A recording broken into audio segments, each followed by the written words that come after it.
الرعاية الملكية السامية انطلقت من البحر الميت أحداث مؤتمر هارفارد الثاني عشر للعالم العربي تحت عنوان بناء الغد، بحضور وزير التربية والتعليم الدكتور عمر الرزاز مندوبا عن جلالة الملك المعظم. للمزيد تابعونا من خلال هذا التقرير. جمعية خريجي هارفارد العرب افتتحت مؤتمرها الثاني عشر للعالم العربي في البحر الميت، وقد حضر المؤتمر مجموعة كبيرة من القيادات المجتمعية والسياسية المؤثرة على المستويين المحلي والإقليمي، الذين شاركوا في 9 جلسات نقاشية تهدف إلى إحداث التغيير في العالم العربي. المؤتمر اليوم تحت شعار بناء الغد. بناء الغد ليش؟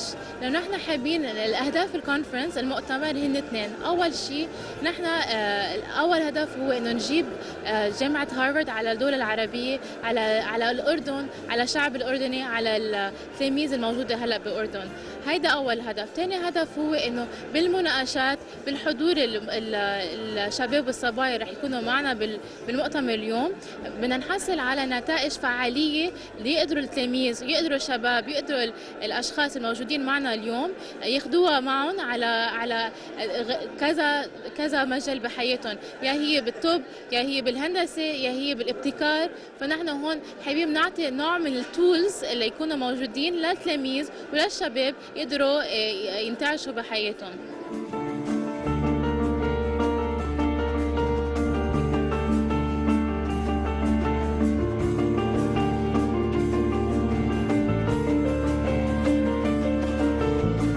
هذا المؤتمر مؤتمر خريجي جامعة هارفارد من 14 دولة عربية اللي عم بيشتغلوا في دول مختلفة وقطاعات مختلفة، عم بتحاوروا حول التحديات اللي بواجهها العالم العربي، وواحد منها هو تحدي التعليم. تحدي أن نمكن طلابنا من المنافسة عالميا في التفكير النقدي، في الإبداع، في الإنتاج، في الحوار، في قبول الآخر، في العمل بالفريق. هاي كلها مهارات نفتقد إلها في بلداننا العربية، وبصير التحدي الأساسي كيف نبنيها من خلال مش إنه وزارة التربية والتعليم تكون يعني قلعة حصينة منفصلة عن العالم اللي حواليها، لا، تكون منفتحة على المبادرات اللي في المجتمع الأهلي، على مبادرات اللي بتيجي من القطاع الخاص، على الأفكار اللي بتطلع في المنطقة وفي العالم، نتواصل معها بندية وبالتشاركية، ومنطور مناهجنا، منطور طريقة التعليم، بنعمل نشاطات لا مدرسية خارج الصف، إن كان بالكشاف، بالتطوع. كل هاي الأمور بالآخر بتسقل الشخصية وبتعمل مواطن قادر، شاعر بأنه متمكن، شاعر بأنه هو ينتمي إلى مجموعة تعمل بنفس القيم ونفس الاتجاه.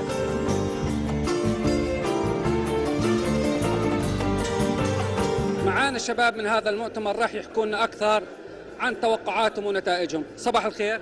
يعطيك العافية. صباح النور. كيف تعرفت عن هذا المؤتمر وشو تتوقع من النتائج اللي راح تخرج؟ بسم الله الرحمن الرحيم.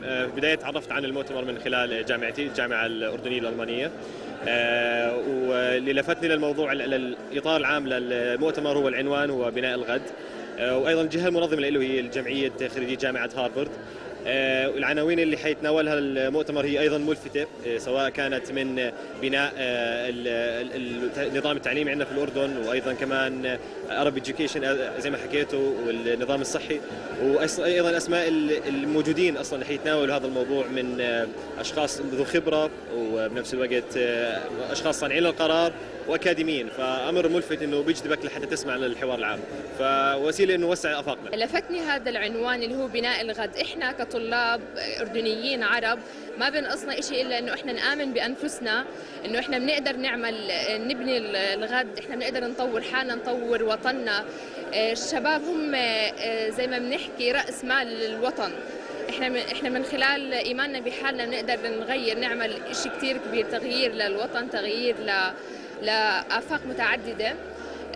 اللي حابة أنا أستفيد منه من المؤتمر هو خبرات الناس الموجودة بالمؤتمر. حابة أعرف كيف هم يوصلوا لهذا المكان، وإنه إحنا بشي يوم رح نقدر نكون بالمكان اللي هم موجودين فيه إذا اشتغلنا أكثر على حالنا، على تعليمنا.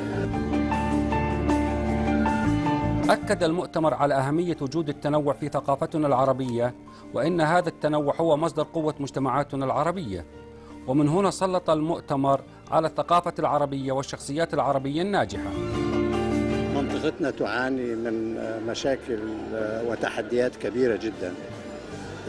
مؤتمر مثل هذا يعني يعطي شوية أمل، أنه عندنا ناس متعلمين، عندنا ناس تخرجوا من أحسن المدارس في العالم، عندنا ناس مستعدين أنهم يجندوا طاقاتهم وإمكانياتهم وعلمهم لخدمة الوطن.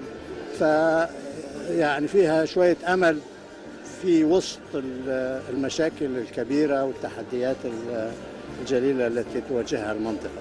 فتمنياتنا بالنجاح لهالمشاريع.